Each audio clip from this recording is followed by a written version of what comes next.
আসসালামু আলাইকুম, আশা করি ভালো আছেন।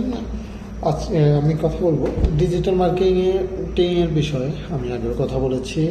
এখন আমরা ডিজিটাল মার্কেটিং শিখতে গেলে কীভাবে শিখতে পারবো বা কী করা উচিত? আমি কি কোনো কোর্স করব নাকি কোর্স ছাড়া ইউটিউব দেখে দেখে ফ্রি ভিডিওগুলো দেখে কাজ শিখবো?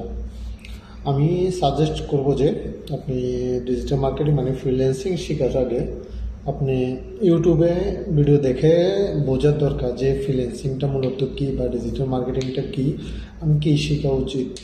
আপনি ডিজিটাল মার্কেটিং শেখার জন্য সরাসরি কোর্স করতে আমি বলবো না, ইউটিউব থেকে আপনার ধারণা নিতে পারেন, তারপরে যে আপনি ডিজিটাল মার্কেটিংয়ে আসতে পারেন, মার্কেটিংয়ে এসে কাজ শেখার জন্য চেষ্টা করতে পারেন।